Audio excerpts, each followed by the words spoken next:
How are you? Good, good. 8 o'clock there, huh? 8 o'clock, dark, cold, miserable. 3 o'clock here and warm and sunny here in South Florida. You're in Florida, right? Yeah. Yes, I am. What part of Whereabouts? I'm in Boca Raton, which is near Fort Lauderdale. Okay. Yeah. I've been to Florida a couple of times, only to the magical kingdom. That's about 2 hours north of us. Where are you in the UK? Okay. I'm in Wales. Oh, are you Welsh? I am Welsh. Okay. We're Okay. very close to the border. So I live probably 40 minutes outside of Liverpool. Okay. So we've got a little bit of a Scouse accent, sort of North Wales mongrel Scouse accent. And do you speak Welsh? That completely A different little language? bit, a Oh little bit. boy. I've heard that Yeah. language. It sounds very complicated to It's learn. it sounds. I think it's one of the closest languages to Latin that there can be. I Is it? think. Okay. Yeah. Yeah. So I guess one of the reasons you sort of caught my attention is really because I think the carnivore diet is for me. Um, I go to the gym a lot. I've suffered a lot with my mental health issues and things like that, and you sort of just caught my eye with the knowledge that you're handing out on YouTube and things like that. So I thought it'd be very interesting to speak to you and sort of pluck your brains as to some of my own personal issues and how I feel as though the carnivore diet can help me. So I guess my first question to you is, what sort of sparked your interest in the carnivore? Was there some form of, personal medical issues or anything like that that sort of sparked your interest? Well, when I started this way of eating, it wasn't carnivore. It was Okay. ketogenic. So about Yeah. six Yeah. years ago, I wanted to lose weight. I was, Hmm. putting on the weight as I always did. Real easy to put on for me, and I was Me in too. my lower 50s, heading to my mid 50s, and in my 40s and 50s, man, the weight just I gained very easily. And I tried a lot of different ways to lose weight and they worked. But then whenever I stopped those diets, the weight came back on and I always had more Same. weight. Yeah. So I never heard of keto. And I finally heard of this probably in 2019. I followed a gentleman on YouTube. His name was Thomas DeLauer. At the time, he was doing just keto, and he stood at a whiteboard and explained what it was, defined it. Never heard of it before. All my life, Hmm. that was not what I learned nutrition was. I thought nutrition was we have in the United States, the food pyramid or the my plate, Okay. what to eat. So I didn't know what a macronutrient was or a micronutrient. So I Yeah. was learning like a child about Hmm. how to nourish my body from this guy who was very fit and muscular, standing at a whiteboard saying, these are foods that you eat, and these are foods you stay away from. And I thought, what the heck do I have to lose? Let me try this. So I took out all the sugar. And because I'm a Yeah. big sugar junkie, I eat a lot of candy and cake and pies. And then he said to take out the carbohydrates. So I took out all the bread, the rice, the corn, the potatoes, the Hmm. beans. And then I went through my refrigerator and I looked at, ingredients on salad dressings and ketchup and everything, and anything that had high fructose corn syrup or starch, um, or seed oil like canola oil and soybean oil. I threw all that out Yeah. and I just started eating meat, fish, eggs, and vegetables at the time, and a handful of Okay. berries. And I'm telling you, man, within a month and a half, I lost 35, 40 pounds like that, fast, Wow.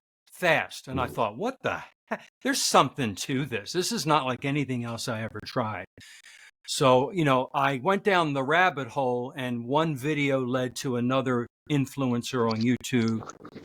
I started following different doctors now and other nutritionists. And, I just my knowledge, I just couldn't take enough in fast enough.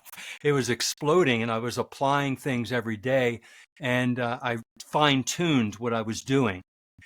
So for one whole year, I ate that way. And I noticed mental health-wise, I started feeling amazing. I never got depressed or moody again that whole year. And I started just feeling alive and awake. And I realized a lot of other things were happening. It wasn't just the weight loss. Now, all this other stuff started happening to my body. My lower back pain that I suffered from for years disappeared. I had it since my 20s. I'm in my 50s. It disappeared. Like, what the heck's going on here? And, I had pretty bad skin and acne. The skin cleared up. A lot of these little things I didn't realize, it was more than weight loss, started happening. And then I was doing too many vegetables and too many salads, things that have oxalate in it. I don't know if you know what oxalates are, but they're these and like in spinach. And so I got a kidney stone, but didn't know what it was. I had to go to the hospital. Very painful, very painful. Don't wish that on anybody. And then, of course, I started Googling calcium, oxalate. Where did they come from? What foods was I eating? And I was eating low carb and no seed oil, but I was eating a lot of oxalate vegetables, high oxalate vegetables. So I realized I gave it to myself. People were saying, oh, John, the ketogenic diet did that to you. See, keto's bad. You shouldn't do keto. It's going to give you kidney stones. And they were saying, I told you so. And I realized, it wasn't the ketogenic diet. It was the oxalates in the spinach and the cinnamon and the dark chocolate and everything. So I took all of those out, which narrowed my vegetable intake even more. So I almost didn't have any vegetables. I had avocado. I drank coffee. I may have had broccoli. And I did that for 3 years. We call that ketovore. And I got a little leaner. I felt even better. We're going to talk about mental health here. Skyrocketed mental health. I mean, just amazing alertness and happiness, like joy that I don't know where I was all my life. I just felt really good for the first time in my life. And then after 3 years, I was watching carnivore influencers. I'm getting to the answer to the question that you asked. And I thought, I'm so close to just taking out the last little bit. So I took out coffee. It took me about a month to get off of coffee, but I did it real slowly just to see if I'd feel better. And if I didn't, I'd put it back on. I stopped the broccoli, the asparagus, the avocado, the little tiny bit that I was still eating. Technically, I'm carnivore. What am I eating? I'm eating beef, lamb. Yeah. I love lamb. Oh, it's delicious. A little bit of pork, bacon, chicken, a lot of pasture-raised eggs, and butter. I like using butter and beef tallow and stuff in my foods. And I'm like, damn, I'm a carnivore now. This just feels even better. I need less sleep. I'm not sleeping as long, and I guess my body doesn't need it. I don't know.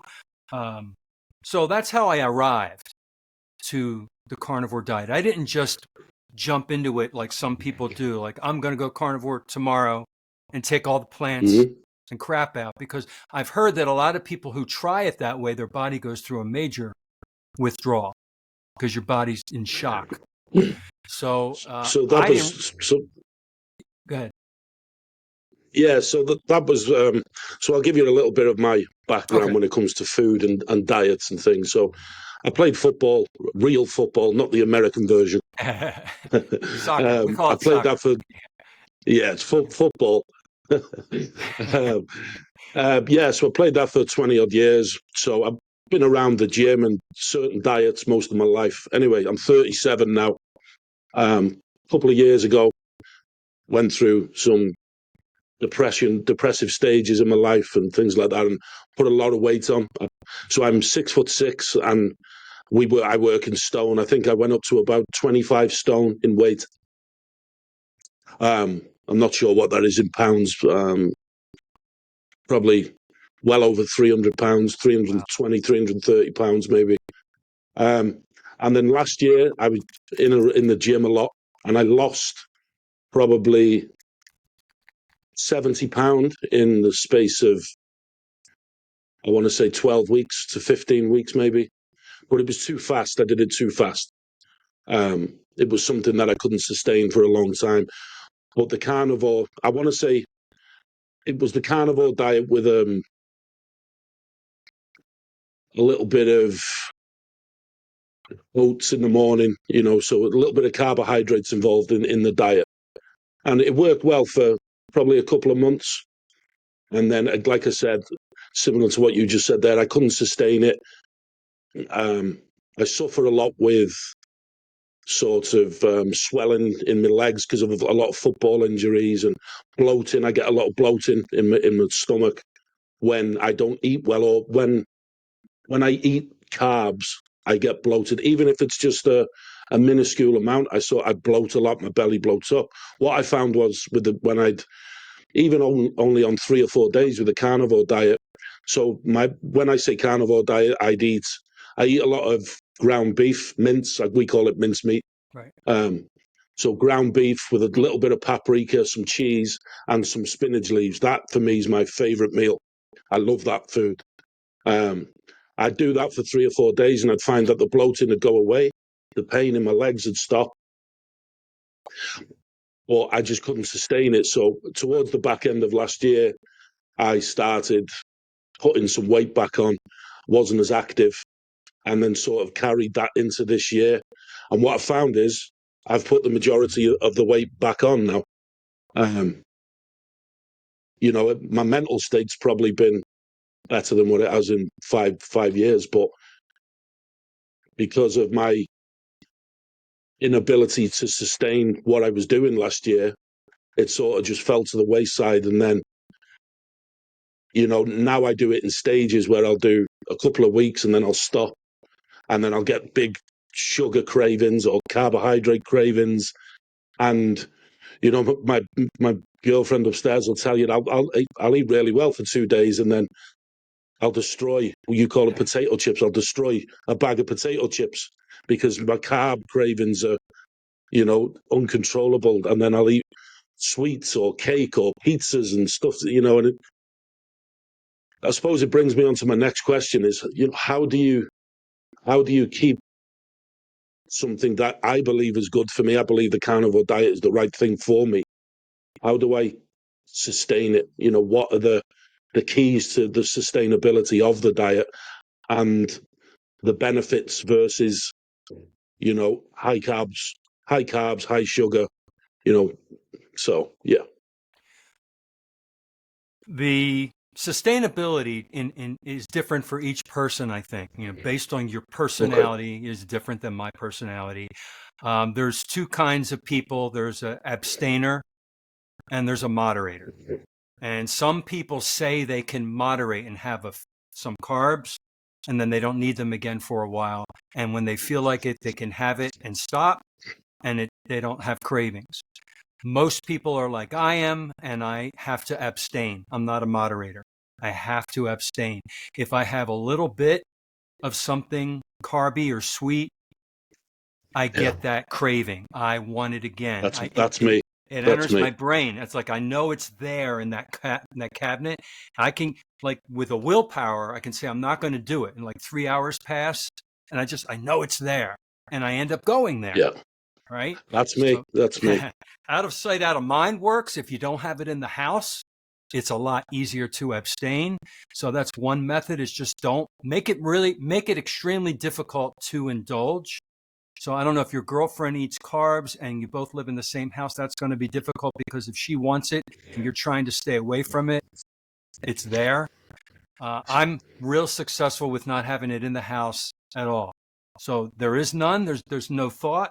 I know it's not there. I'd have to get in the car and go to the store to get it, and that's too much work. And now the second thing is, I found that 100% abstinence is like really easy. The answer is always no. No and never. I'm just never going to touch it, ever. Not even on my birthday. I'm not going to make up a reason or a celebration or a purpose. It's just no. Okay, like I don't smoke cigarettes. The answer is always going to be no to cigarettes. I'm going to say no to sugar and carbohydrates and cereal and bread. And that works for me, for my brain, because it's real easy. If I let just 1% in, like if I go carnivore 99% and 1% of the time I let something in, I'm struggling. I'm fighting it. I can't get my brain to stop thinking about it because I let it in. So that's what works for Yeah. me. I think so. Again, for me, what I found was, so I'm one of these people. If I play golf, I've got to make sure I've got all the right golf clubs, all the best golf clubs. If I go to the gym, I've got to make sure I've got my creatines, all the protein powders, all the pre-workout powders, everything. I'm probably, over excessive, if you like. But then what I find is I buy that much of something and I indulge in it too much, Too much. that it takes over and it overpowers me to the point where I don't use anything. So what I found, or what I am finding, is to keep things simple. So something as simple as the other day, we went shopping for food, um, and the freezer was full of food. And because it was that full, I don't go in there. I'll just eat fresh meats. But so what I've done is I've just made a drawer for myself and to put the fish that I eat, because I eat meat and fish. They're my two favorite foods. Good. So for me, the simplicity is key. Like you say in there, if it's not in the house, I won't eat it. So that's something to take away for me, because we got the children here and stuff. It's easy with this All crisps right. and sweets, or when the kids come, or when my son or daughter comes to stay with us. Um, it's easy because pizza's my favorite food in the world. So it's my excuse to say to my girlfriend and the kids, let's get a pizza, and I'll eat the whole thing on my own, no problem. Um, but yeah, that's definitely something to take away from me, is only have the necessities, right? I guess is what you're saying. If you only need a certain type of food, just buy that food. And and And something popped into my head when you were talking about the drawer. Okay, if you have a shelf, a drawer, another shelf, and everybody in the yeah, house knows that's just yours. You know that's just yours. You're compartmentalizing it so that if there has to be your kids, your girlfriend, your wife, if there's other food, at least in your brain, it's compartmentalized to that, like yeah, that's yeah, not mine. I don't touch. Almost like you're staying in a guest house, and you don't touch somebody else's food. mm, That can work. yeah, and that's where I've gone to this week. So I'm going to trial that this week. Um, I would say over the last 5 or 6 days, I've probably been 60 to 70% just pure carnivore diet. So cheese, meat, and I like spinach leaves.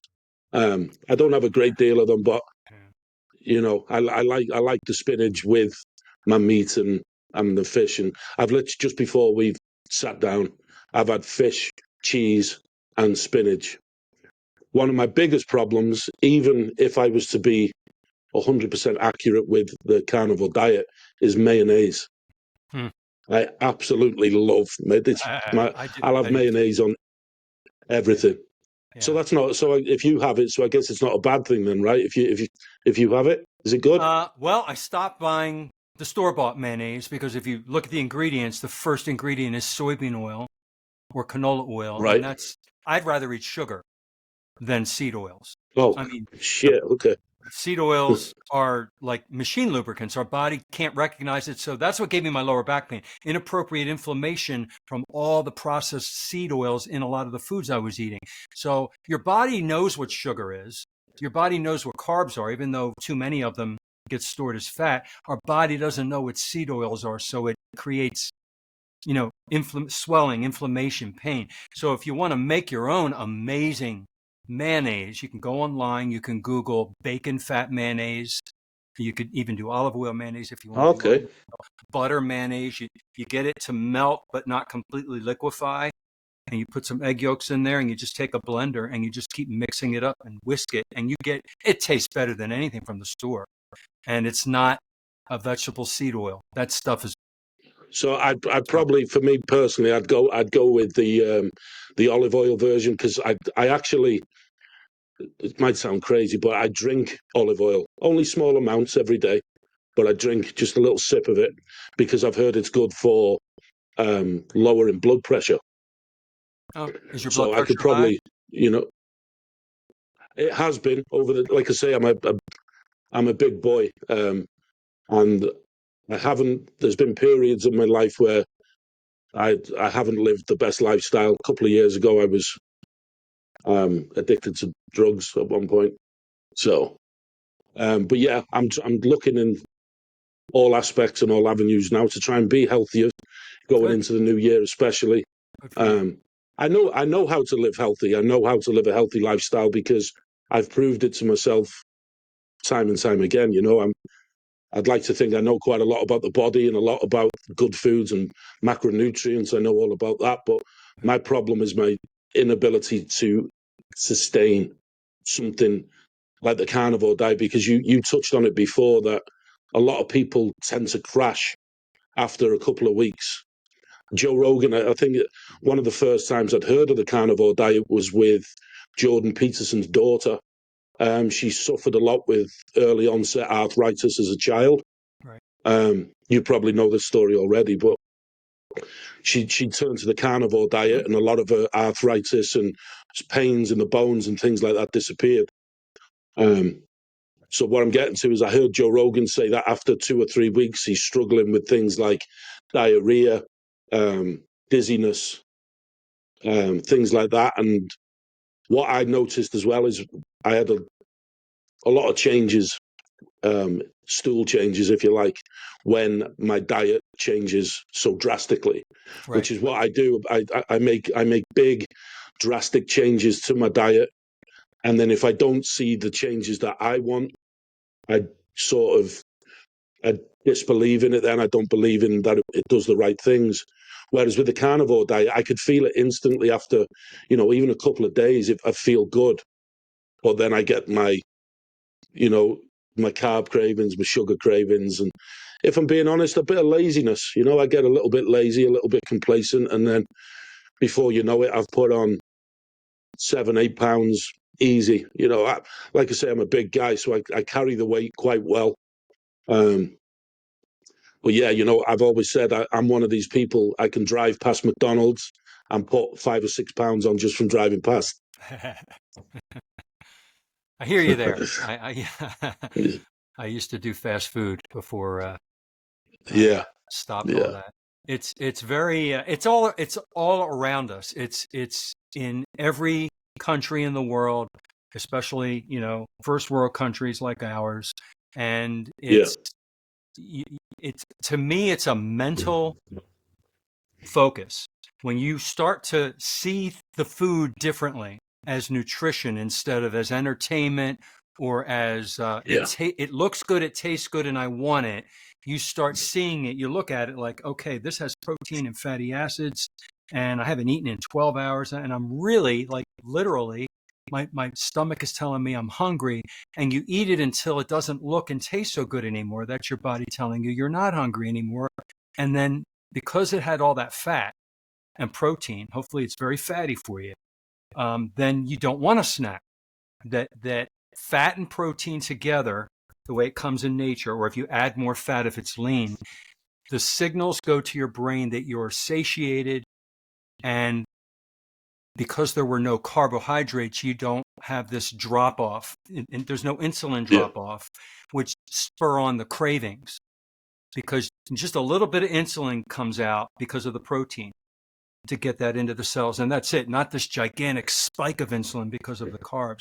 And mm, then when you start seeing it that way, when you see all the standard world food out there, you start looking at that stuff differently. Like you look at that oatmeal and you'll look at that cake and whatever it was that you used to eat, you'll start mentally seeing it in a different way.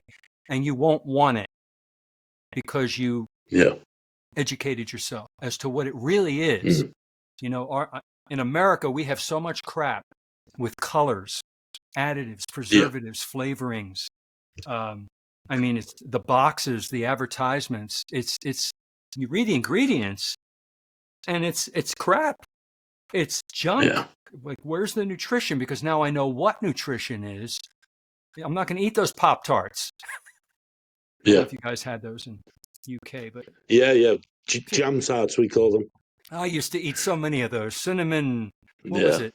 Brown sugar cinnamon Pop Tarts. I put them in the toaster. And I would eat 4 of them, and they gave Yeah. me a dopamine hit, like a drug rush, because I'm a sugar junkie. So I don't. I had something similar. I had something similar with chocolate waffles. You put Ooh, them in the toaster, and honestly, it was just like you could like a eat 5 drug. or 6 of them, and just yeah, man, it's crazy, crazy. Yeah, yeah. It's I've got a couple of small questions that I want to sure. ask you, and then I want to get into the sort of the science behind it, if you like, the science behind the carnivore and what it does, and for my own um, intuition, as you like. So, what challenges might someone face when transitioning to the carnivore diet, and how would they overcome them? I think challenges lie with the way you enter carnivore. If a person does it cold turkey, it's going to be very challenging because they're going to have bowel issues. They're going to have maybe Yeah, you're going to have withdrawal symptoms, electrolyte imbalances. Those will be the challenges that happen when you jump directly into it. And I advocate, and many other people advocate, easing into carnivore, very slowly taking out the plants and the carbs so that your body's not in shock. In the same way that a meth addict or a yeah, person who's yeah, addicted to an opioid, you come off of it very slowly. You don't shock the body and go through terrible withdrawal symptoms, because sugar, it is like a drug. We're so used to it, and we crave it when we don't have it. It's amazing when you do get off of it too. I taste sweetness in meat now. Actually, I could taste the glycogen in the meat. It's like, whoa, it took a while, but I'm starting to taste my food differently. My taste buds have changed since I eliminated sweet things from my palate. And so I'm hmm, enjoying my beef and my eggs and my fish better than I ever enjoyed them before. Before I had to have something sweet all the time. So I hope I answered your question there. yeah. So when you say sweet, honey's no good then in the carnivore diet, Honey, right? honey is glucose and fructose, with more Mm, fructose. A lot of people don't okay. realize that the part that tastes sweet is the fructose molecule. So you pair that with glucose, you get table sugar, you get honey, maple syrup, high fructose corn syrup. It's all the same. It's glucose and fructose. Um, Dairy sugar in milk and yogurt and some cheeses is glucose and galactose. There's no sweet taste to it. So when you eat a piece of bread that's just glucose, you don't taste sweet. You drink some milk, you're like, that's not sweet, because it doesn't have that Yeah, fructose molecule, but you're still getting all the glucose, which is why a lot of people right. don't realize when they eat a piece of bread, eat some rice, or a potato, they think they're not eating sugar. They're actually raising their glycemic index higher Yeah, than if they ate a candy bar, which is half fructose and half glucose. When you eat all that other stuff, it's all glucose in the form of starch. I didn't know this stuff. starch. Yeah, Yeah, yeah. When I yeah. And learned it, I'm like, oh, yeah, the starch is what raises insulin levels, right? because starch is a long string of glucose molecules, and the amylase enzyme in your mouth and in your stomach breaks that apart real fast. So as soon as you eat starch of any kind in any form, that's pure glucose. It just needs that enzyme to break the bonds to make it glucose, and that happens very rapidly. So people who wear a continuous glucose monitor on their arm, if you've ever heard of those CGMs, they do little Yeah, tests on themselves. They won't have any sugar at all, and they'll have some oatmeal, and then they'll watch it on their phone because it's connected, and they'll be like, whoa, I just jumped up to 180. You're supposed to be at below 100. Or they'll eat mm, some rice and they'll watch it jump way up to 200, right? But when you eat a piece of meat, It doesn't go up that much at all. A lot of people Hmm. don't know that, that starch is sugar. I didn't know that. I knew that it raised your insulin levels because of it being a carbohydrate as such. But yeah, I didn't know it was sugar. I didn't know It's that at all. it's glucose.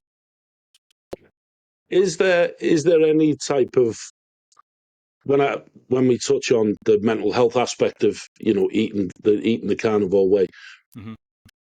do you know of any sort of mental health conditions that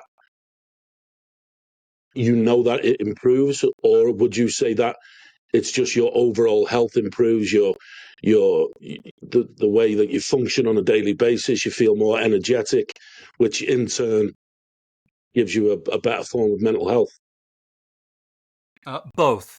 It's both. You're when you are starting to nourish your body with the species specific nutrients of protein, fatty acids, vitamins, and minerals that come from animal products only, and you don't have plant toxins, you don't have lots of carbohydrates, you don't have vegetable seed oils, and your body doesn't have to fight all those negative things. Your body can focus on working efficiently because it's getting everything it needs. Then any Hmm. damage that's inside the body starts to repair itself. Your body's an amazing self-healing machine. It really is. If you get out of your way and let your body heal, it will heal very beautifully from the inside out when you nourish the body, when you give it the right amino acids and fats. And the Hmm. brain is a huge part of it. Of course, it runs the whole body, it controls everything. Our brain consumes so much energy because it has to run the whole body. And we're the most intelligent species we can think. And when you are giving yourself great foods, it makes you feel great too. You start to heal up here. Alzheimer's is now being labeled type 3 diabetes Type 3 because it's, diabetes, yeah, yeah, I it's watched starting that. to Yeah, do the same thing in type 2 diabetes, but it's happening inside the head. The sugar glycation is damaging the cells in the head long term, yeah. causing that. And it really is amazing. I brought a book here. If you've ever heard of it, Change Your Diet. Is that in mirror image? I'm not sure. Change Your Diet, Change Your Yeah, I Mind can see it. by Dr. Georgia Ede. And uh, I'll write that down. yeah, do write it down. You can always go back to this part in the video. Uh, Yeah, yeah. oh my gosh, I could read parts of it to you. I earmarked a few parts. It will change. You change your diet. Eat the carnivore diet. Eat the way we're supposed to eat as a human being, human food, and your brain heals. I used to be depressed a lot. I used to have Me too. big mood swings, like big mood swings. Uh, happy, low, depressed. Like I what the I heck's? do. That's what Yeah. I get them. So you understand what I'm talking about. You know what that is. That all disappeared. Yeah. Okay. I am level or up all the time now. And I always share this example with people. My mom and dad lived to 83 and 84 years old. My dad died first, and then my mother died less than a year later of complications with cancer. My dad had ALS, and but they were healthy most of their lives. And I went through these two deaths, knowing the old me, I would have been a mess. I would have eaten everything in sight. I would have been depressed and moody. And I went through these terrible times in my life, and I looked back on it and thought, who is that person? How did I handle that? I handled everything like I was low because of the sadness, but I wasn't a deep dive depression.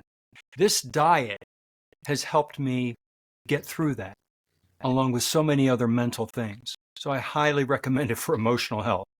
It's of all the things that this diet has done for me, that's the number one. That's why I was kind of glad you Wow. asked me to come onto the show here. Mental health is the number one improvement of say 30 things that it did for me. It's the most, I'm so grateful for that one the most because I've never been happier. I've never felt better. And now that It, I don't want to go back. I'm not going to go back there. There's no frickin' way. Mm. Why would I It eat makes something it, that's going to make me feel that way again? Right? mm, it makes sense what you've just said there, and I've never really thought about it that way. Is that the brain controls the body, which I obviously knew that. Mm-hmm. It's just if your body is healing, surely that means your brain is in a good position to allow the body to heal, right? Is that? I guess that's what you're Yeah, saying. absolutely, absolutely. Can I read Yeah. this little thing I saved for Yeah, you? of course. Yeah. It's something Yeah. that I read it on a podcast that I wrote or that I did, and it's just one little paragraph out of this book that just really stuck with me, and I want to read that to you here. It says Okay. medications can and do change brain chemistry, and they have their place. But I'm convinced that the most powerful way to change brain chemistry is through food, because that's where brain chemicals come from in the first place. Neurotransmitters are made from food. The brain cells that pass them back and forth to communicate with each other are made from food. And even the salty soup that surrounds them is made from food. Optimal mental health requires that your whole brain be made of the right stuff. So if you have a mental or physical health problem of any kind, the first place to look is not your medicine cabinet, it's your pantry. This advice holds true whether you view mental health conditions as biologically driven or physiologically driven or psychologically driven, because as we'll see in later chapters, the way we eat has a profound impact on brain development, neurotransmitters, stress hormones, inflammation, antioxidant capacity, brain energy, and brain aging. There is only so much you can do to reduce your exposure to stress, and nothing you can do about your genes that you were born with from childhood. But you can change your diet, and changing your diet can change your mind. I mean, I must have read that 50 times when I got to that part in the book. It Yeah. just rang bells in my brain. It's a page turner, this book. You have a lot of aha moments, and it starts to make you think differently about food and how it's going to Well, just nourish in the you. 5 minutes of just in the 5 minutes of speaking, like I say, I know about food that gets muscles big. I know how to do Yeah. the fat loss. I know all that. But just in those 5 minutes of you talking, or the last 10 minutes of you talking, I've been picturing it in my mind. I've been looking at um, a bowl of oats in my mind differently. I've looked at vegetables differently. I've looked at steaks differently. You Right. know, I've looked at them, as you'd say, like fuel rather than food. Um, what you were saying just when you were reading that passage then from the book, and what you said before about lower back pains. So a lot of the time when people go through stints of depression, anxiety, and things like that, we comfort eat, right? A lot of people comfort Oh, eat. self-soothe. Yeah. Yeah. So, and again, I've never looked at it this way before. We know when we're down in the dumps that we'll buy pizzas or McDonald's or a Subway or whatever that food may be, just to make you feel, you know, less sad, I guess. I've never, in the 37 years of my life, looked at food and thought that food will make me, in my head, feel better. I know it's good for the body and it makes the body better, but I've never actually looked at it and thought, if I don't eat this and I eat this, it will make me feel better. And that's what I've just taken away from that there now. I know I've always thought the gym is good for the mental health, which it is, it's really good. The food is a necessity to be able to perform in a gym, which makes you feel good. When clearly, from what you're saying, that's not the case. The food also makes your brain improve, which then in turn improves the body. Absolutely. So yeah, that's I believe yeah, it's 90% in the kitchen and 20%, or 90% in the kitchen, 10% in the gym. Some people use a different yeah, percentage, but you yeah, think yeah, about, you can work your ass off in the gym and have the yeah. worst diet in the world. You're not going anywhere. So you have to I've been there. really, I've done that. I have two. But where I'm trying to say is, what I'm trying to say is with mine, even we use the same terminology. I think it's 90% in the kitchen, Okay. 5% or sleeping or something, and 5% in the gym. Right. But even that point of view, I've always looked at it, the kitchen being the key to unlocking performance just in the gym. Oh. And this might be, I've never looked at the sort of neurological benefits of food. And yeah, it's straight. It's quite an easy thing to sort of contemplate, really, when you think about it. It's quite easy to think about. But for some reason, I've never done it. Well, It's we all get to different realizations at different times in our lives. When we were yeah. in our when we were teenagers, we were immature, and all we just Oh yeah. want satisfaction. What makes me happy? And your body is very forgiving when you're a teenager. You could eat a lot of crap and do 4 sit-ups and it's gone. Right? As we age in our 30s, 40s, and 50s and beyond, your body's not as forgiving and healing. Your bandwidth is smaller. And we come Mm, to these realizations. I have to take care of myself a little better as we age. yeah. Yeah. So I guess my next question, and this is probably the biggest debate that I ever hear when it comes to the carnivore diet: does it affect the cholesterol levels? Ah, cholesterol. All right. What is your It's what is it. your current understanding of that before I talk about my So thoughts? my current understanding is that red meat elevates, severely elevates cholesterol, the bad cholesterol, if you like, um, and just absolutely, yeah, just has a serious impact on cholesterol to a point where, um, it's fatal, if you like. What have you been taught about cholesterol that is fatal or bad? Like if we have too much of the so-called bad cholesterol, why do they call that bad? What will that do to us? So, if again, am I right in saying there's two types of cholesterol? Like, is it LDL and HDL cholesterols? Well, I the think, is that right? two major ones. Yeah, there's other ones too. Yeah. Okay. Um, I guess from what I know, and again, I'm no professional, I've just got a basic knowledge, is that if your bad cholesterol gets too high, it has a serious impact on the body, um, to a point where you can potentially die from it. That's sort of the basic understanding, or the basic sort of title of any debate that I see is: if you eat too much red meat, it's bad for your cholesterol and you're going to potentially die. Hmm. That's a lot of the debates that I see. Yeah. One side says that, and the other side says what I think you're about to say, which is you don't know what cholesterol is and what it does for the body. I want to go at it from another angle. Let's talk sugar first. Okay, glucose. Okay. All right, when we're consuming the standard world diet, which is a lot of grains, legumes, pasta, sugar, sugar, sugar, we're intaking 200 and 300 total grams of external sugar. And what that does when we have too much is sugar sticky, and it grabs onto a protein and it damages the skeletal structure of that cell. That's called glycation. And that's happening Yeah. inside your arteries. So you have these cells that line the inside of your arteries. They're called endothelial cells, and they get damaged probably first, along with other parts of the body. So the body senses that damage and sends corrective measures to put a patch there. All right. Part of that uh, repair involves cholesterol and calcium and so many other things. So that's part of the repair.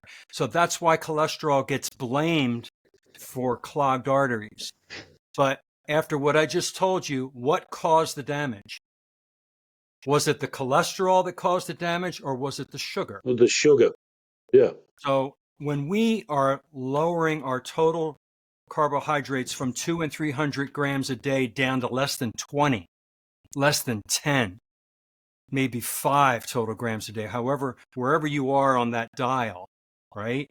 Then you have no glycation going on. There is no damage. If you have high cholesterol, it's just passing through. Now, what does cholesterol do for the body? Cholesterol makes your bile in the liver, and the bile emulsifies fat. Cholesterol is the precursor to all of your testosterone and your little bit of estrogen, and a woman's estrogen and progesterone, estrogens and progesterone. Cholesterol is, you know how, like, here's my headphone wire that's going to my ears. This has insulation around it, and inside there's two wires, and they have insulation around it, because if they touch each other, they short out. Well, our spine, our nervous system, all of our nerve endings have an insulation around them. It's called myelin. And our myelin sheaths are made out of cholesterol. Our brain is made out of cholesterol and fat. So vitamin D, we have to have cholesterol as part of the formula to make vitamin D3, which is a hormone in our body. So without cholesterol, people get body aches and pains and problems. So I want my cholesterol high. I want my LDL cholesterol, which I'm not going to call it bad. I want it healthy. Mine is close to 300. And I'm okay with that because I have the knowledge that I have no sugar glycation going on in my body. It's doing all these wonderful things. But when you exercise, when you work out, when you get good sleep, your good cholesterol, or the HDL, that rises too. And the more HDL you have, of course, we know that is also very healthy. When you eat meat or any foods that have cholesterol, shrimp, lobster, the amount of cholesterol you're getting from the food is so minuscule compared to the amount your body is making. Every cell in your body makes cholesterol for a reason. It's doing it for a reason, and we never messed with it until our modern technology and everything, where we're now taking statins and we're trying to artificially lower it. You know, for hundreds of thousands of years, we just ate. So we didn't have sugar. We didn't have a lot of sugar up until the 1880s.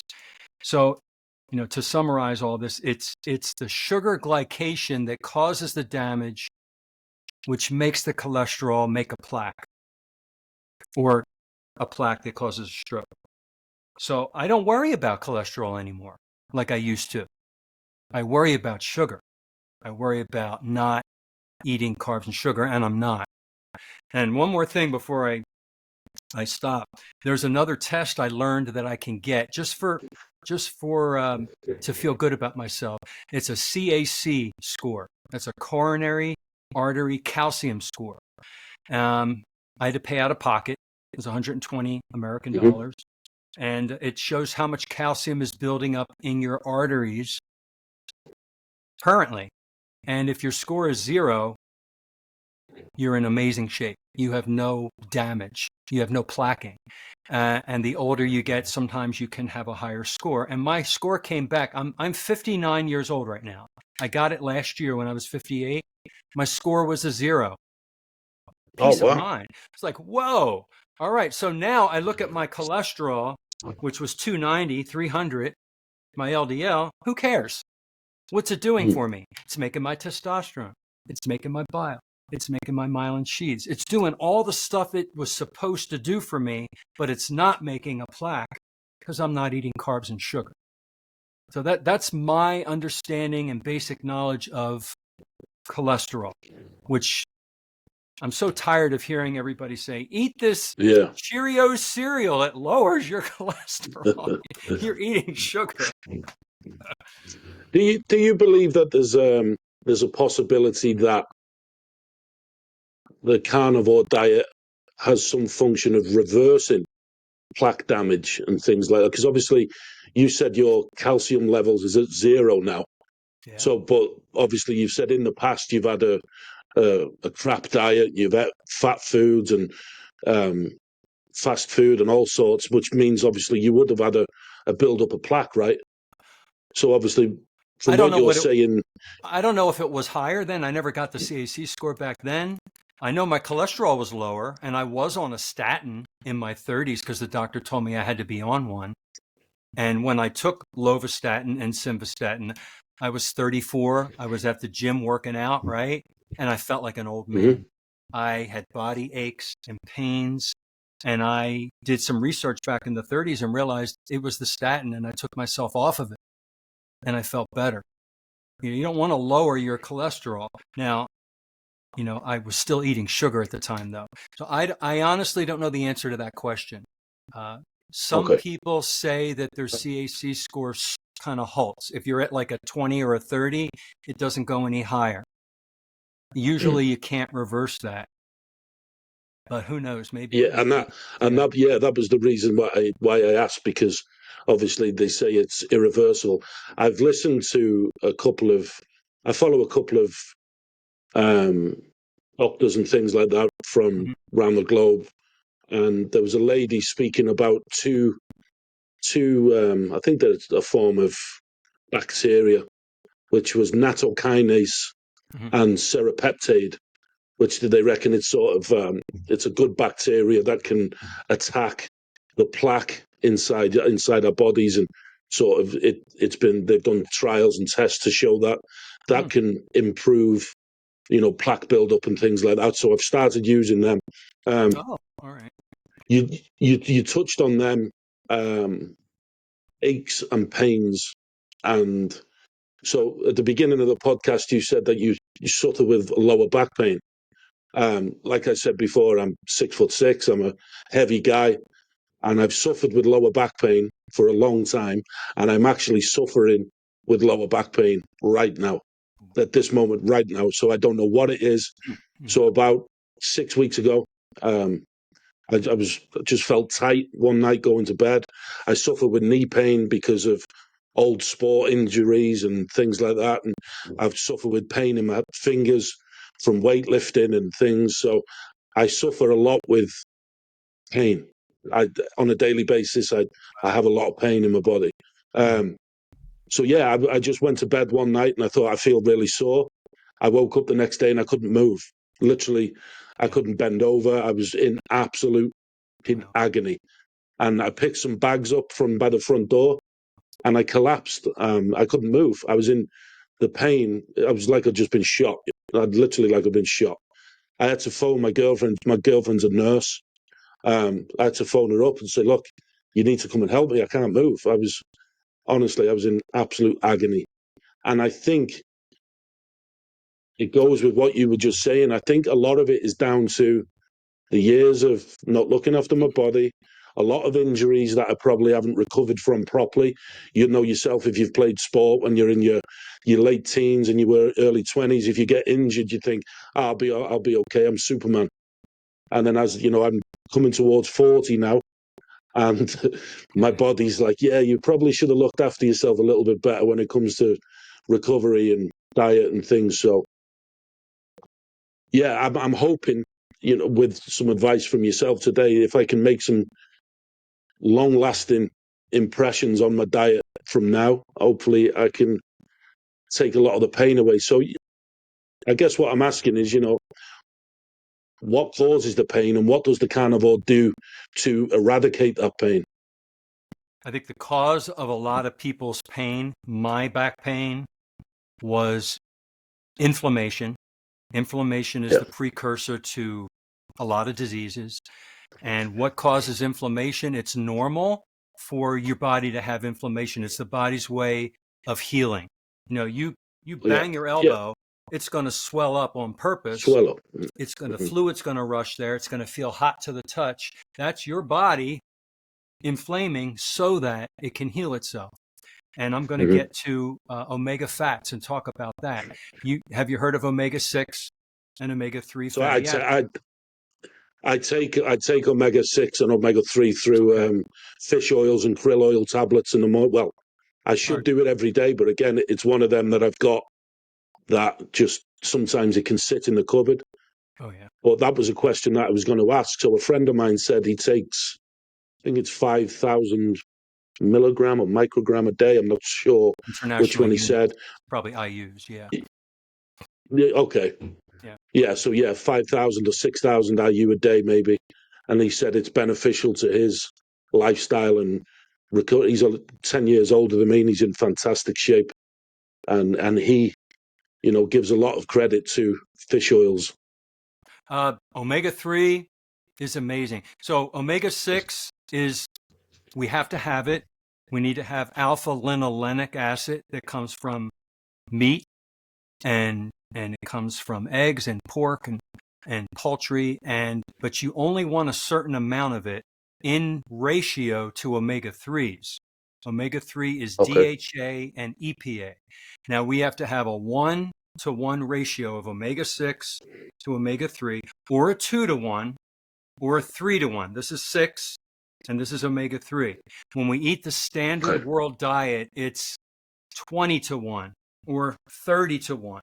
And when you have your omega-6 out of balance, that's what stimulates inappropriate inflammation. You're going to get inflammation where you're not supposed to have it. That's what caused my lower back pain. That's what causes a lot of people's body aches, and they don't realize it's their imbalance of fats. And when we eliminate the seed oils, so canola oil, soybean oil, safflower oil, cottonseed oil, rice bran, margarine, Crisco, all those oils are really high in omega-6, and it's linoleic acid, which is just not even supposed to be in the body.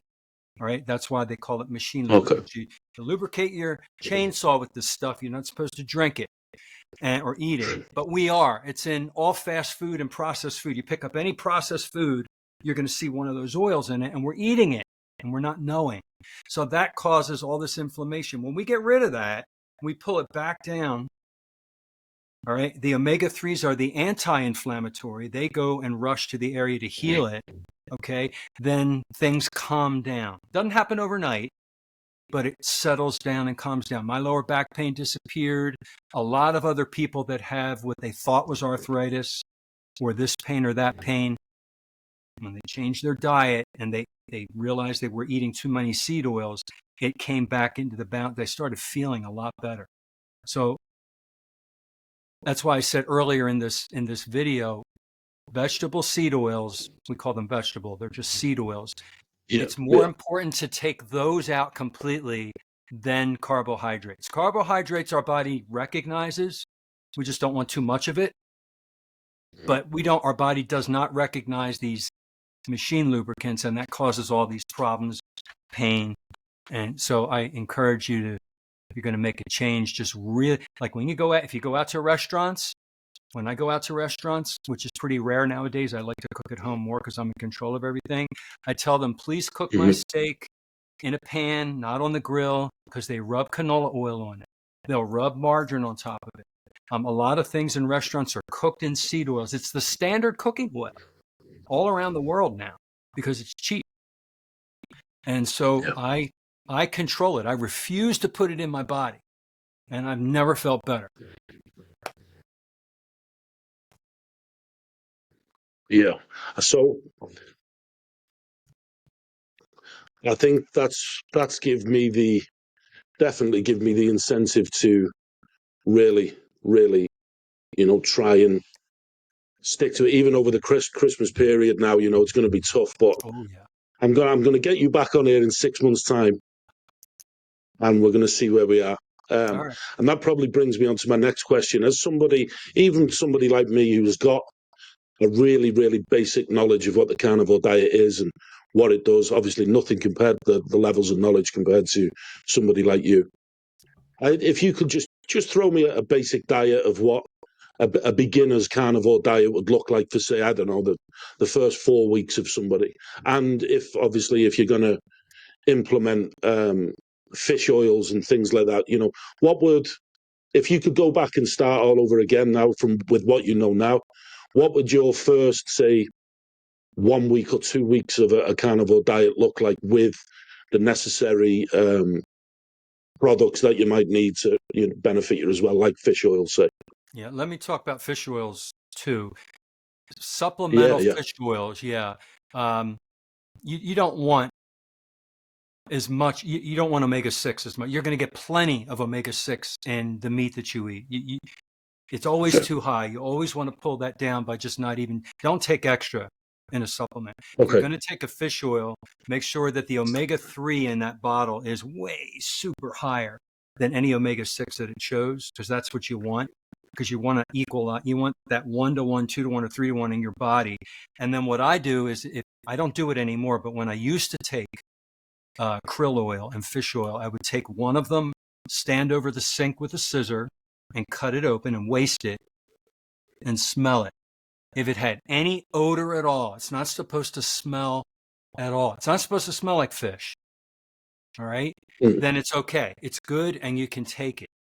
A lot of people don't realize that their omega-3 fish oil has gone rancid, because omega-3s are very fragile. They're unsaturated.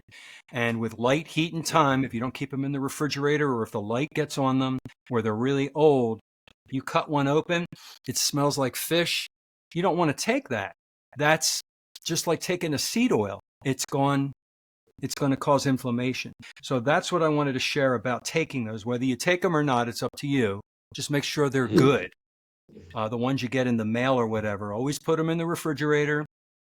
Always cut one. When I used to do it, I would cut one open a week just to make sure that my bottle was still good. I threw a couple bottles out before because I'm like, oh man, ooh, I don't want to put that in my body. Not supposed to smell. All right, so a diet for somebody who is doing just carnivore, or somebody who's transitioning into carnivore the slow way. What do you want me to share? So let's do both. All right, so let's do the slow way. So you're eating the regular standard world diet and you want to start going into carnivore, and I advocate doing it gradually so you don't shock your body. So you do like I said, you throw out all vegetable seed oils. First thing. Number one, throw out all seed oils, don't ingest them, be conscious of them, and go to the grocery store. Pretty much the same in UK, I'm sure. Around the edges of the grocery stores where all your meat, your poultry, your dairy, your egg. Stay away from the center aisles where the boxes and packages are with the barcodes, and get one ingredient animal products. Get your ground beef, your mincemeat, get your steaks, get your chicken, get your lamb, duck if you like it, pheasant if you have it, deer, buffalo, veal. Then you can get eggs, any kind of eggs. I like pasture-raised eggs because they ate the bugs and the worms on the ground. They weren't fed grain, so the yolk is orange and not yellow. It's got more choline, has a higher omega-3, less omega-6. I eat a lot of small fish like anchovies, and I eat wild-caught salmon. So fill your cart with one ingredient animal products. And then if you're just starting and you had vegetables, get some salad, get some lettuce, get some broccoli, some asparagus, some bell peppers. I would stay away from the spinach. Spinach is extremely high in oxalate. I know you love it, but we could go down that road. I'll tell you why. I won't even put a single spinach leaf in my mouth after what I went through. Wow. Really? It's too. There's so many other leafy vegetables you can eat that are much, much, much, much lower in oxalates. Spinach is off the charts, high in oxalates. Wow. All right. So here's your plate. Let's say you're making a steak. You cook it on the grill or in your pan with lots of butter. Just fry that sucker up. When you first start eating carnivore, you don't realize how much fat you're supposed to eat because we've been taught that fat is bad. We've been fat folk. Don't eat fat. Fat makes you fat, which is wrong. So you want a lot. You want 50-50, 50 fat, 50 protein if possible, or 60-40, 60 protein, 40 fat percent. You want more fat than you think you're supposed to have. So add it if it's not already on the steaks. In America, they cut off all the fat of the steaks. So we add more fat, and have your vegetable on the side, and just eat enough of it until you get the signal. It's called a leptin. The leptin signals get sent to your brain saying, this, I'm done. This doesn't taste so good anymore. I'm going to stop now. And that's it. You don't have to weigh it or measure it. You're a big guy. You're going to eat more than I'm going to eat. So you eat until your body tells you. You start learning how to listen to your body signals. Another meal, eggs. All right, I do 4 or 5 pasture-raised eggs. Sometimes I throw the egg whites out, and I have more yolks. Yolks are healthier than the whites, opposite of what the world tells you. And Yeah, that's another thing. I've always been told the complete opposite. So right, when right. I'm really in weightlifting mode, I'll crack the eggs and I'll tip them sideways to make sure I can get. I'll have 1 or 2 yolks, but the rest of them, they go in the bin. So again, what you're telling me there is the Yeah, complete yeah. opposite of what I've always thought. Yeah, the white has a lot of protein, so you're going to get a lot of Yeah, protein, but it also has yeah, most of the allergens or things that some people have a problem with, is in the white. But the yolk has the choline, it has the omega-3, it has it has protein in there too. It's healthier. So for mm, lunch today, I had on my. I'm the only way to share with you. I put a cast iron skillet. I cook in cast iron on an electric yeah, stove. I put like 3 tablespoons pasture raised butter and 4 or 5. I think I did 5 today. Pasture raised eggs. I like them over easy, so that I just flip them real quick and put them in so yeah, that the yolk is runny. I want the yolk to run over my yeah, ground beef or run into my leftover steak from the night before. All right. And then I use salt, use a lot of salt to taste. Not too much, not too little. Whatever your body says it wants, give it to your body. All right. Don't listen to what everybody says about salt. Just if your body says, I want it, you give it. If you salt something, it tastes too salty, your body says, I have enough of it. That's simple. And just eat a lot of that until you're full. For dinner tonight, we're going to have sausages. We're going to have bratwursts that we got at yeah. our local Love. store here, and they have really clean ingredients. What I do is I do yellow mustard, which is really clean, but it's not carnivore. But I cheat a little bit. But yellow Hmm. mustard, it's vinegar and it's mustard seed and it's turmeric. And I just, I dip the sausage. It's so freaking good. All right. And I just eat it slowly until my body tells me I'm done. And that's it for the night. I don't feel like snacking after that because I ate enough fat and protein Mm, and it satisfied me. A person who's just starting needs to just acclimate it to what they want and the amount that their body tells them they need, and not overthink it. We tend to want to, I have to put it on the scale. I have to have so many cups and I have to measure and weigh and portion and throw yeah, all that out the yeah. window and just make your food yourself. Learn how to cook. A lot of people don't know how to cook. Learn how to I'm a cook. good cook. I'm a good Learn how cook. to good. Use a pan, use a grill, use that butter liberally, and enjoy it. It's a creative, artistic process too. When you're making, you get a lot of pleasure out of it because you make it, you eat it, you discover new ways of cooking too. You're like, I'm going to try this and see how this works. You're like, man, like I make a bone broth soup. I take all the Yeah. leftover bones from different meat meals that we had, T-bone Mm, steaks, ribeyes that have all the bones, ribs, put them in a bag in the freezer. And then when the bag is full, I put them in a crock pot with water mm, and a bunch of salt. And I cook it on high for 12 to 14 hours.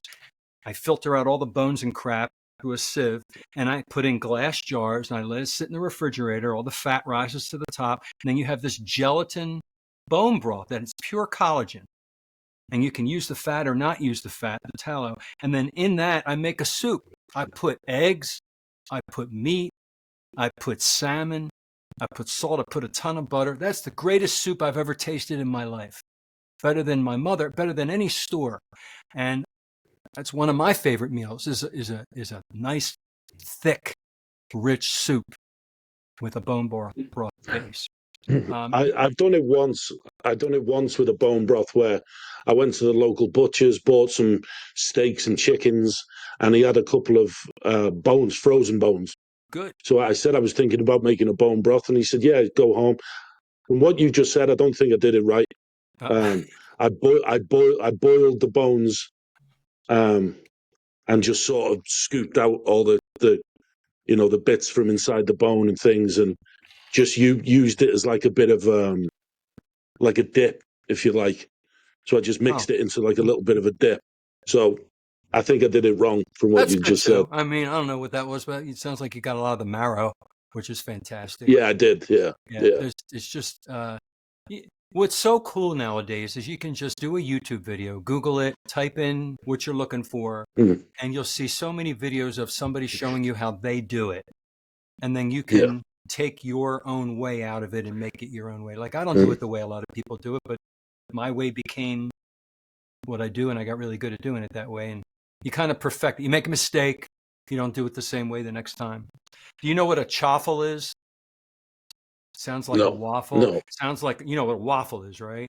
Okay, well, a Yeah. Yeah. chaffle Yeah. is you take a bowl and you break one egg and you take some shredded cheddar cheese or shredded mozzarella cheese and you mix it up Hmm. so that it's kind of thick, and you coat a waffle iron with butter and you put like a tablespoon of that on there, and it comes out. It looks and has the same texture as a waffle, just like a waffle, like a piece. You can use it to make a hamburger if you want, or you can Hmm. eat it like a waffle and break egg yolks on it. It's amazing.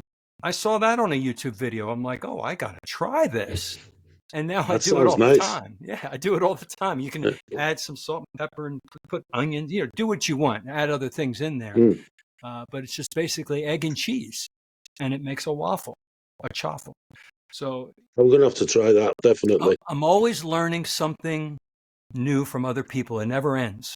And if I could encourage anybody who's listening, um, never stop learning, keep an open mind, a growth mindset, and just try stuff and see what works for you on your carnivore journey. I mean, there's some stuff I don't do that other people do. You know. You made a valid point there as well. It's about enjoying it as well.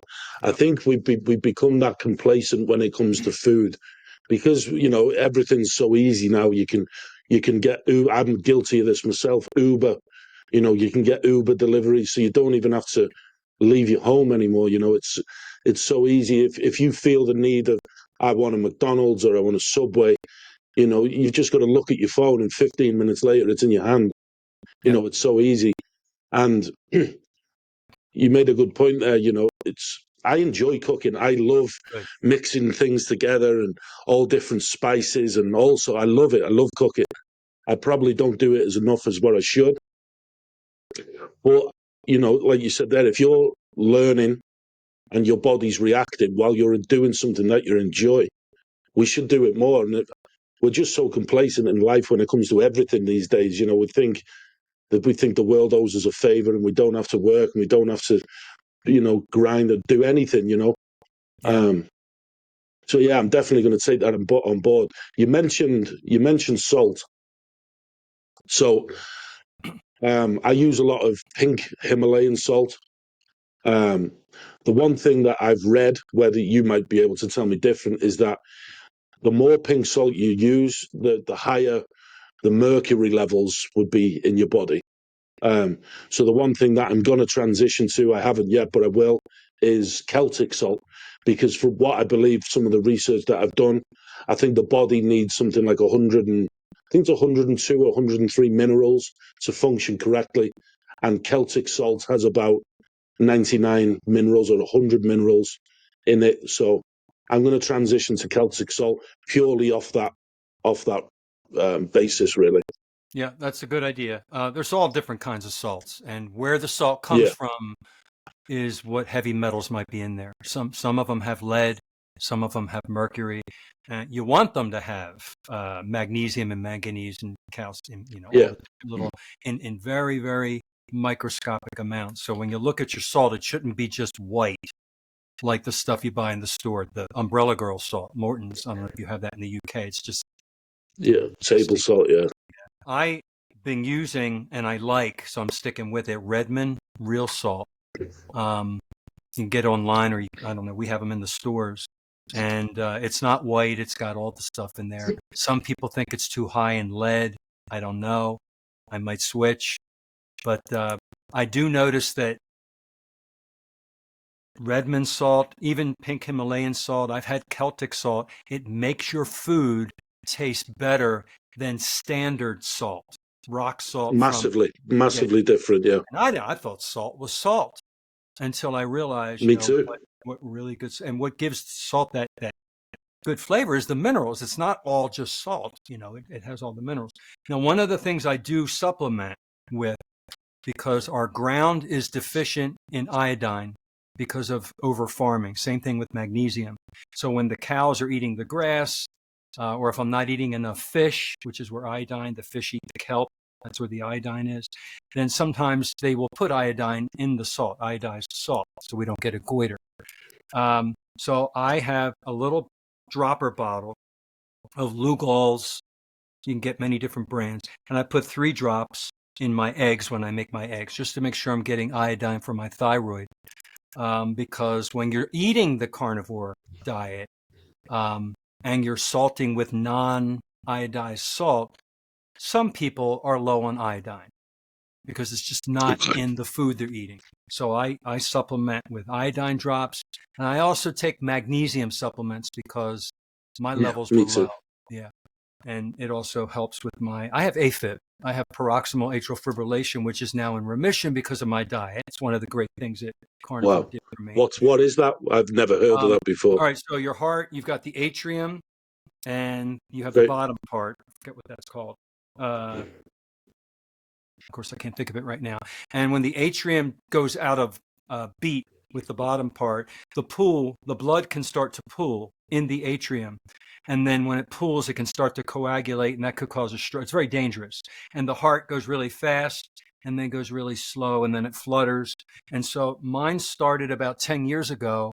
The doctor noticed it.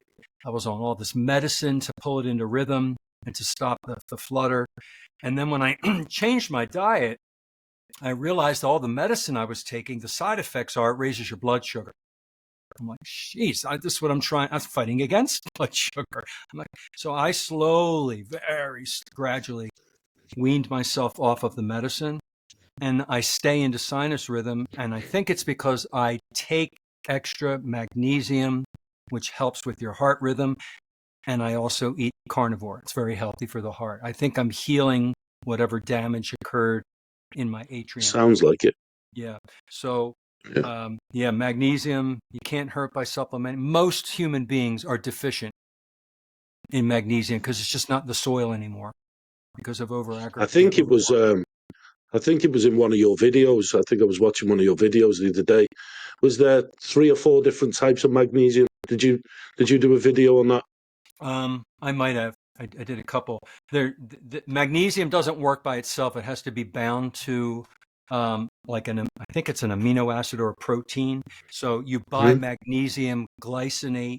It's like glycinate. That was it. Magnesium threonate, which I like. Glycinate relaxes you. It's great for sleeping. All right. Magnesium threonate, threonate. Magnesium threonate crosses the blood-brain barrier, so it's really good for mental health. If we're talking about mental health in this episode, I take magnesium threonate. Maybe that's also why I'm feeling fantastic. Not just the carnivore diet, but I'm taking that kind of magnesium. There's magnesium citrate if you have a constipation problem, and that can help you loosen your bowels. Don't take it if you don't want. You got to be careful with the citrate because you'll go the other way. And there's other kinds too, but those are the 3 that I recommend for different reasons. And I seen a product the other day, and I was considering buying it because it had all the magnesiums you just stated. But I wanted to speak to you first. It was like a 5-in-1 magnesium product. So I'm going to have a look at that. Literally, when we finish here, I'm going to look at that, and I'll probably get something like that because I believe magnesium's good for the bones as well and things like that, right? Am I right in saying that? It has to be in balance. It works with all of your other minerals and your hormones. And you want to make, just like with food, if you become a food detective in the store, if you're buying anything that's not one ingredient, you're going to be reading those ingredients. Make sure there's no seed oil. Make sure there's same thing when you buy supplements. I have to wear reading glasses now, but I bring them to the store and I'm reading the bottles, and I put like 8 of the bottles back, and maybe there's one brand that doesn't have seed oil or starch in it. Or if I don't know what the long name is, I Google it on my phone while I'm standing there in the store. I just make sure I don't put crap in my body. So I try to find, and sometimes I have to buy the stuff online because they're just not in the stores. Like I get my Yeah. magnesium threonate, I buy it online because they don't sell that in the store where I live. Yeah, no, they don't sell it around there. So, supplement wise, you take a magnesiums and omega-3. I That's what don't you take take, right? I don't take omega-3 anymore because I eat a Right. lot of cod liver in cod liver oil. I eat a lot of Okay. sardines and anchovies, and I like salmon, and I'll eat shrimp when I can. But if I Yeah. can't have access to the seafood, which is real high in the good omega-3s, then I'll go take a supplement. Yeah. Yeah.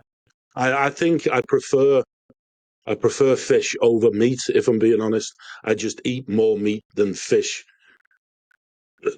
Not really sure why, but yeah, I think I do think that I need to up. My girlfriend absolutely despises the smell of fish. She hates it. Um, but yeah, I think if I could up my levels of eating fish, I think that would be good for me. There you go. Oh, Um, good for you. Yeah, the small fish. Remember, large fish, um, any bigger than salmon, salmon's kind of like medium size. You don't want mhm. to go bigger because they have more mercury, more heavy metal toxins. The All right, smaller okay, fish. Yeah, there's an acronym to remember. It's SMASH, SMASH. Salmon, mackerel, anchovies, herring, and sardines are like the healthiest of all the fishes.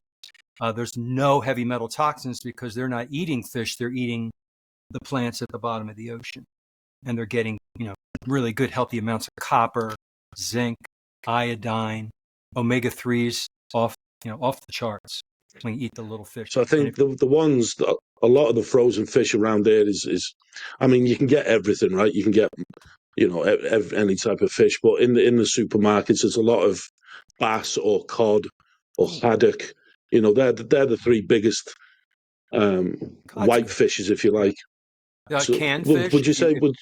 if you have access to canned fish, get it canned in Yeah, yeah, water. yeah. Don't get it canned in soybean oil or canola oil or even So olive oil because you don't know if their olive oil is any good or not. You know. yeah, so the one we have a lot of tuna and salmon, and Mm-hmm. I love tuna and salmon, but the one I buy is I think it's in sunflower oil. I think No, the tins. that's a seed No, oil. Yeah, you don't want that. yeah, Yeah, you want it not in those oils. You want to get them in water. And if you want them in an oil, get them in water, dump the water out, and then put your own butter in there. Put your own melted, beef tallow in there if you want it oily. But yeah, I they think a lot of the package other them ones they have. I think the other cans are in brine. I think which it's is salt tuna and water. brine. Yeah, it's good. Yeah, Salt water yeah. is good. And stay away from albacore tuna. Get other tuna. Albacore is the big tuna, and that has a lot of mercury in it. Okay. You want regular tuna, not albacore. Like there's different tunas in the can. And yeah, seafood. Mm. I can't get enough of it either. I love it. It's good for you. Yeah, I love it. Love fish Yep. and red meat. I think, to be honest, that's sort of you've explained everything that I wanted to know. I mean, is there anything else that you believe people who are listening should know about the carnivore? Or Yeah. Most people have an issue with constipation.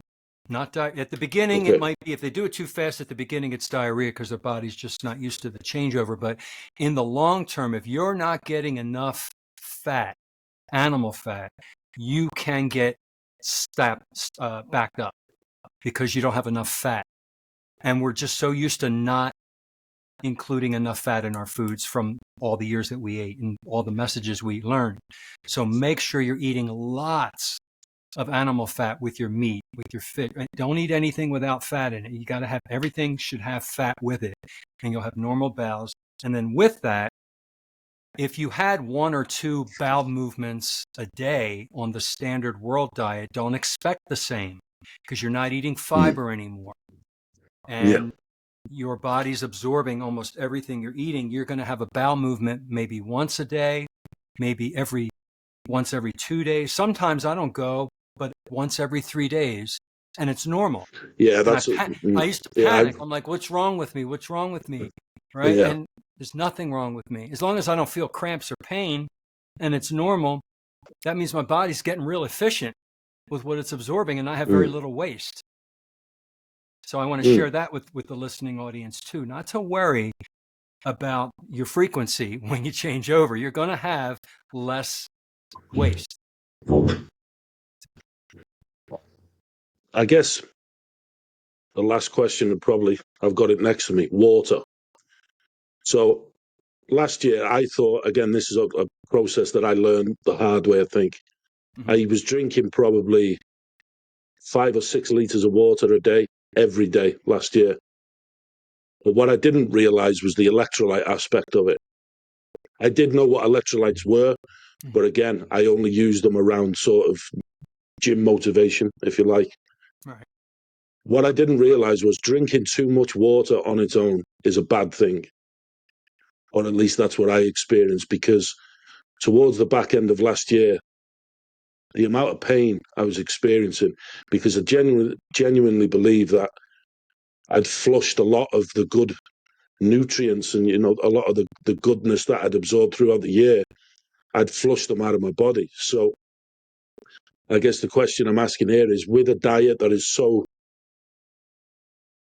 energy driven, you're using a lot of this food as fuel, I guess you've got to be even more careful when it comes to hydration and keeping those electrolytes up. Would you agree with that? I would agree with that. Make sure your water, like my water right here, this isn't just water. I have a reverse osmosis filtration system under my kitchen sink, so I'm taking out the fluoride and the lead. And Yeah. it goes to my kitchen sink too, so it makes the ice. And I add Redmond Relight. That's the name of the company. It's Right. unsweetened, unflavored. It has magnesium, potassium, sodium, iodine. It's got all the little electrolytes.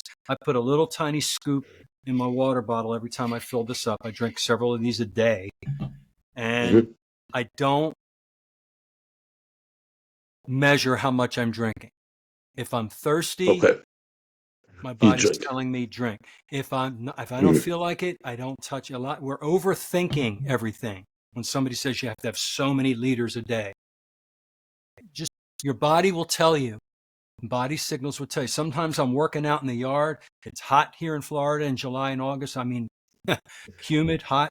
And I come in, I drink a ton of water because my body was craving it, because I sweated out Mm. all the electrolytes. So yeah, my body was craving it. When you first go on carnivore or ketogenic diet, your electrolyte balance will go out of whack. You're going to start urinating out a lot of electrolytes, because when you don't eat carbs after your body's being used to carbs, it starts flushing it out. And for every molecule of water, there's a molecule of electrolytes that go out. So now beginners need to supplement more than seasoned low carb eaters. I don't supplement that much anymore. My body has leveled itself out over time. Mm. But beginning carnivores, that's what they call the keto flu a lot of the times. People that feel achy when they start switching over to low carb, that achiness, that withdrawal feeling, a lot of times is sugar withdrawal, but it's also electrolyte depletion, because you're peeing out too much too fast, Mm. which is another reason why I go back to what I said at the beginning. Do it slowly. Take out Yeah.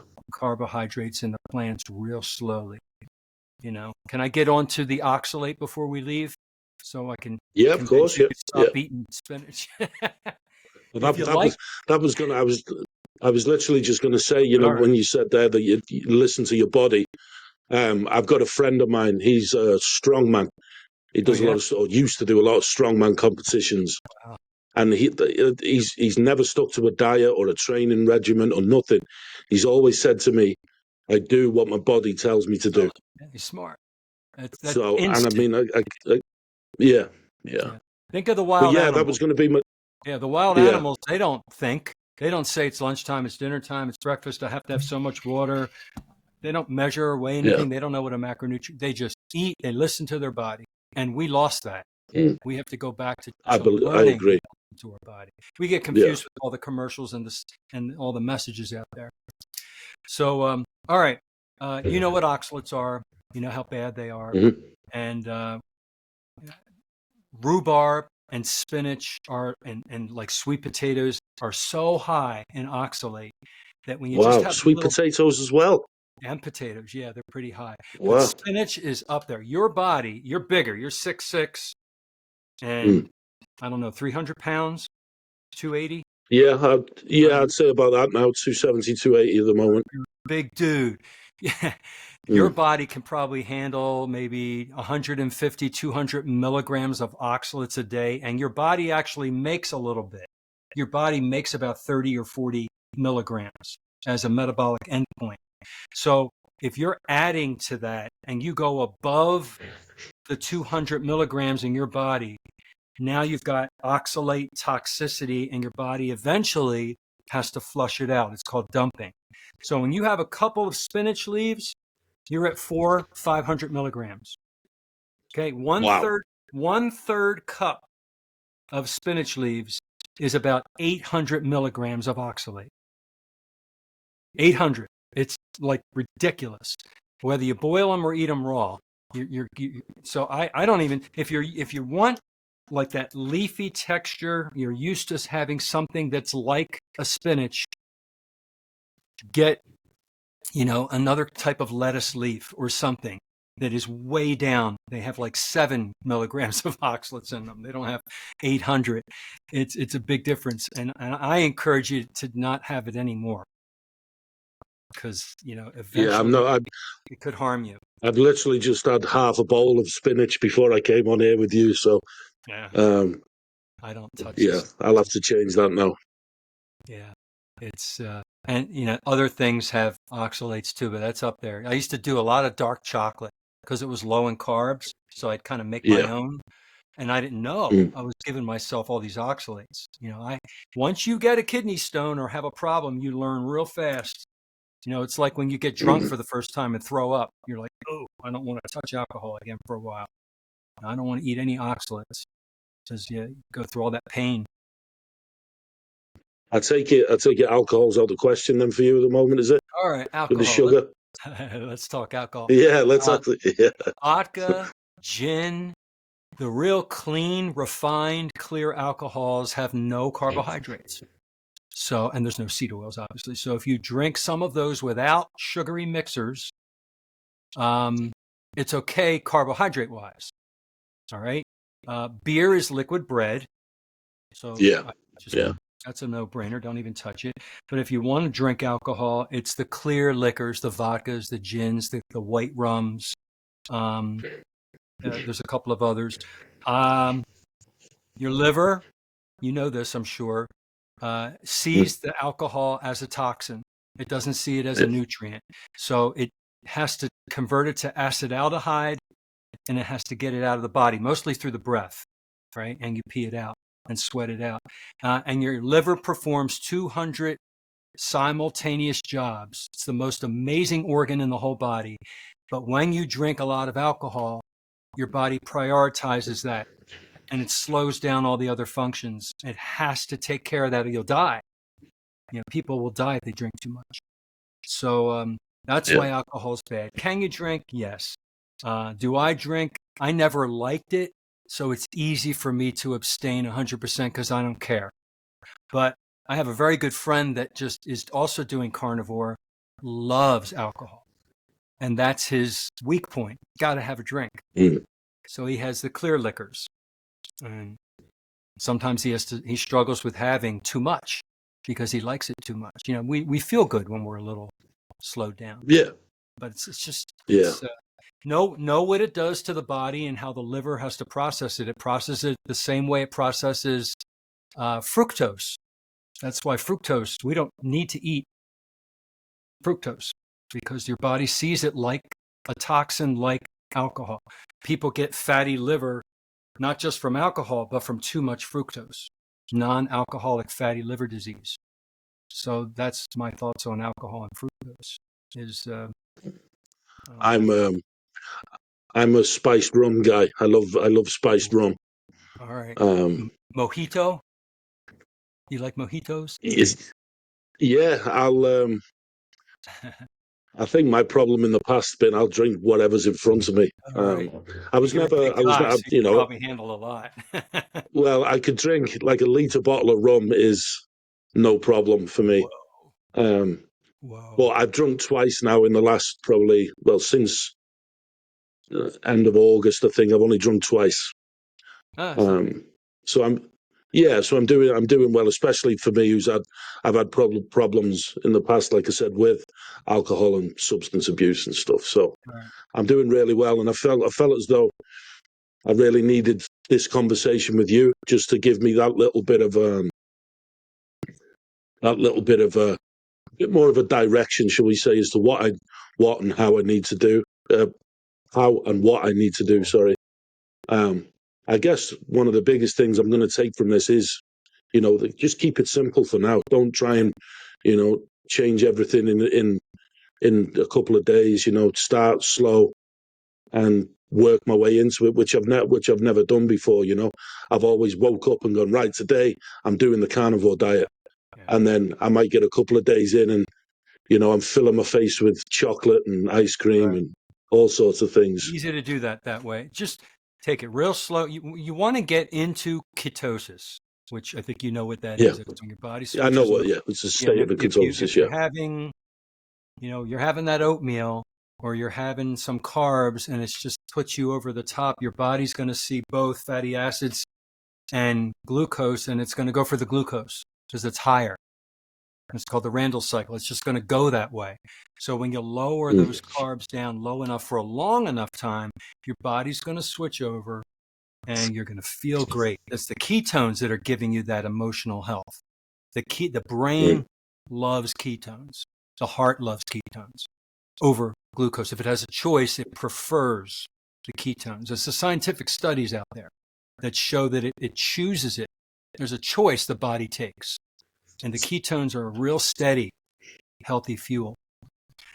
Cancer can't eat ketones. What does cancer eat? It devours sugar. glucose. Yeah. Yeah. And a lot of people don't know that too. We could go down that road in the Yeah. future. It's just, Yeah. there's so many benefits to eating what I call the proper human diet, which is just animal products cooked in animal fats. That's simple. Drink water and get good sleep. Absolutely exercise, lift heavy things, and just Mm, find where your body feels the best in that realm. And little by little, any bad habit you have, just replace it with something else. yeah. All I do now is water with electrolytes. But I didn't used to do that. I used to do iced tea. I used to do all these other things. I slowly replaced it. And so anything bad, you can slowly replace it. And then you'll look back, months from now and you'll say, oh, I used to eat those things. I used to drink those things. And I don't do that anymore because Mm, I did it real gradually, real slowly. It became part of my new life. I am totally not the person I was 6 years ago. And I'm yeah. not going back. There's no way. Once you ring that bell, you can't unring it. One more thing Yeah. about your mental health. I talked in one of my videos about 4 chemicals we can give our brain. If we self-soothe or self-medicated with drugs to escape things, we can give ourselves dopamine. We can give Yep. ourselves more serotonin, more oxytocin, Yep. and more endorphins Mm-hmm. by doing certain things in our life. And I'm telling you, you'll be happier than you've ever been. And then you take that sugar out. When I started adding more dairy, I was doing this stuff called kefir, which is like a yogurt, and I Yeah, added. but I've actually got some in the fridge Oh, now. it's so good. I'm a dairy fanatic. I get too much though. See, I have a problem with it. And dairy has glucose in it, right? So I was doing too much. My carb count probably went way up and I didn't realize it. Do you know for about a week I was getting moody. I was getting down. Well, And I noticed it and I'm like, what the hell is going on here? I've been great for 6 years. All of a sudden, I'm depressed. I'm like, what did I change? well, Oh my God, I increased all that dairy. I had too much glucose coming in the form of dairy sugar. As soon as I took it out, my mood went back up. That's how my body works. So sometimes we have to mm, test ourselves. All right. yeah, We're doing great. And then we're like, oh, let me go back and try some of that other stuff again and see how I feel. And we have to prove to ourselves that carnivore is good for us. Some people test themselves, and that's kind of how I did it. I've got one last question for you. Do you know, obviously, you go to the gym, you lift weights. Yep. Obviously, we like to, a very old school way of thinking is before the gym, we sort of have to raise our carbohydrate levels to give us sufficient energy for being in a gym and weightlifting and things. Knowing what you know about the carnivore, would you say being on the carnivore diet gives you that sort of sustainable energy throughout the day when you're, say, you're lifting weights, for instance? When you come out of the gym, how would you then sort of replace those glycogen levels? Would it be with something like a kefir milk, or something as simple as that? I guess a small dairy product. Well, when you're in ketosis, your body's using the ketones for your energy and not using the glucose. And that's my energy Right. when I'm lifting weights, and it's a steady energy. It's not Okay. this spike. You're going to feel a bigger spike on carbs. And when you Yeah. lift weights in your muscle may get bigger in volume, but the muscle's not Yeah. bigger. You're just got a lot of water in there because carbs retain the water, right? That makes So, sense. yeah, after the gym 6 years ago, I used to do the protein powders and all the other stuff because I thought Yeah. I had to, but I just eat a steak and eat eggs, right? And I always Right. work out fasted, and I, Really. yeah, I'm sure I've used up any glycogen that was in there, and I'm on ketones. I don't see the need for carbs or replacing. I don't replace carbs. And I think you Yeah. know this too about the liver. Your liver, one of those 200 jobs is it does gluconeogenesis. It makes glucose Hmm. for you. And you're 6'6", so your body's making. I don't have. Now, of course, I don't have diabetes, so I don't have to worry about all my levels. My body's taking care of myself as long as I eat right. So, gym wise, you don't need carbs. There'll be a lot Hmm. of bodybuilders that'll argue with you, but Yeah. Yeah. they didn't go on a carnivore diet and see how healthy it is. If they did, they would be a leaner, muscular person instead of a puffier, Well, muscular I'm person. not sure if you've heard of it. I'm not sure. I'd have to Google it. I think it was Mike Mensa in the 70s or the 70s, late 70s. He did his diet. I think for breakfast, he'd have like 2 steaks and 12 eggs. There you go. That was his breakfast. Yeah. And people, and I've read his book. I'm sure it was Mike Mensa. I could be wrong though. But he basically lived a carnivore lifestyle, and the guy was absolutely huge.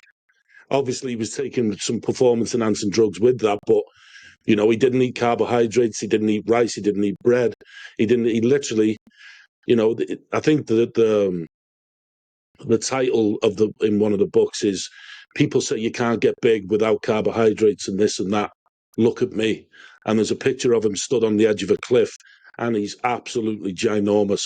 I Yeah. mean, huge. Because his testosterone went way up because when you're eating a Yeah, carnivore diet, your testosterone, guys, shoots up almost like you're taking external exogenous, test. yeah, Um, yeah, yeah, some older gentlemen in their 70s and 80s, they change over to carnivore and they have the testosterone levels of a 20-year-old. There's so many. wow. Yeah, it's true. It's anybody who's low, you're gonna raise your testosterone.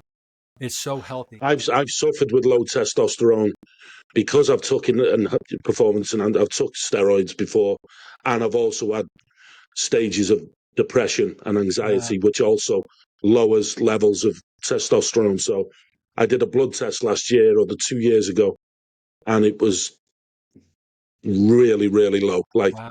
Yeah. really, really low. That also Um, makes you depressed. Your mood is through yeah, the roof. exactly. Your hormone. Yeah, When we eat yeah. carnivore, all of our 77 hormones go into balance. All right. And when you're not eating a lot of the plants, which are phytoestrogens, they mimic estrogen, that throws off our testosterone. And a lot of people don't know that. Sorry, That's say another. that again. The There, plants mimic all right. estrogen. So certain plants, you know how we have oxalates, phytates, Yeah, yeah. lectins. These are anti-nutrients in plants, different ones in different plants. Many plants have phyto, which means mimicking, estrogens. Mm-hmm. The Oh, body I didn't know sees that. the molecule is very similar to estrogens, and so the body sees that they get uptake, and then the body sees too much estrogens. You put on fat, you can't grow your muscle as much, and men, we're not supposed to have that much estrogens. We're supposed to have lower Mm. amounts, and heating things up in plastic, phytoestrogens. There's a lot of little Wow. things you can do to make sure you're not taking in these phytoestrogens. We never had them years ago, and now in our modern day, they're all over the place. We're eating a lot of microplastics that we don't even know about because they're just in the environment. Yeah, yeah, So plants yeah. are part, and some plants they have that in there. And there's so many reasons why I won't eat plants anymore. And that's another one. I want to keep my testosterone nice and high and not be interrupted by something that looks like an estrogen. Well, you've certainly sold it for me in this last hour and 45 minutes. I hope I helped. I'm not a doctor. No, but Nothing I said this is is a medical advice, but it's just stuff I learned along the way. That's why I make my videos. I'm like, I had these aha moments by learning from other people, and so I make a video. And the stuff I said today comes from all of that. That's all. the one thing I've learned over the last couple of years is sometimes doctors they're not always right anyway.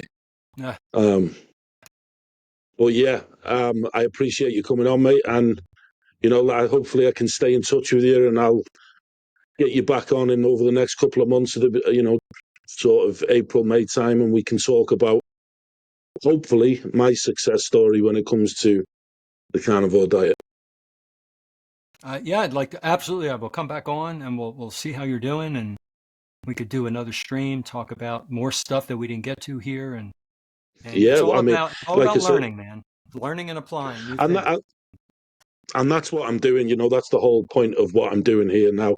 It's based around the mental health, and Mm-hmm.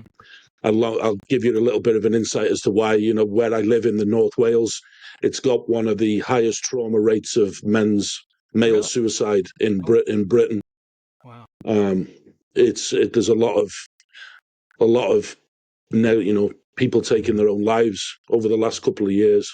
wow. Um, so like I say, I'm not an expert on anything. I know very little about a lot of things. Um, but if one person hears what I'm doing and it helps them in any way, shape, or form, I can grow old and know that I've made a difference of some sort in somebody's life. So, and as well, I'm learning as I'm going.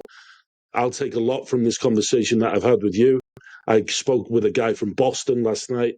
I've got a guy from Middlesbrough tomorrow. I'm speaking to a guy from Oklahoma on Thursday. Oh, great. Um, so yeah, it's I appreciate people taking time out of their own lives to come and speak to me. So I appreciate it. Thank you very much. I appreciate you having me on and letting me go on and on and on because I like to talk about this. It's it has my diet has changed my life so much for the better in so It many sounds ways. like.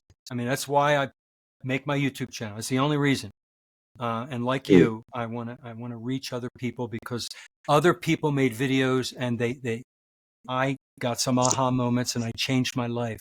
So if mm. I could change one person's, that would be, who knows who's going to be listening to this and take something away and apply it to their life and have this amazing healthy benefit, right? Yeah.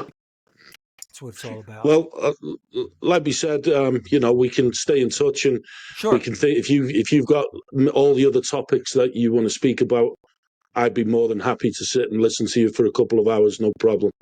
So yeah, we'll call it a day there, I think, and thank you very much. All right. Thank you for having me. Cool. I appreciate it. It was great getting to know you. And Yeah. You it looks too. dark over there. You gotta see. I've got my sunlight over here. I know it's nighttime over there, but you're also further north, so you're getting less sunlight, less vitamin D, Yeah, it mood. goes Yeah, dark. I really think it early. goes dark about 6 o'clock now, just before 6 o'clock. Yeah. We don't get much sunlight over here anyway. It's I know. usually just clouds and rain and wind. That's most what we get. That can affect your mood too, you know. So Oh, I think last year was probably one of the longest winters I ever. I think winter started in August and probably finished in, from April or something like that. It was a depressing, yeah. 6, 7 months, rain, dark, wind, cold, and yeah. But Come back to yeah, Florida. it's. Come visit us. We're the Sunshine I State. wish I could. It's beautiful I down wish here. I could. I moved further Mm. south just to be in it. Yeah, Yeah, nice. part of my mood too. Yeah. Yeah. All right. Right. Cool. I'll end it there then, and we're all done. Okay. Thank you very much. See you again. All right. Take care.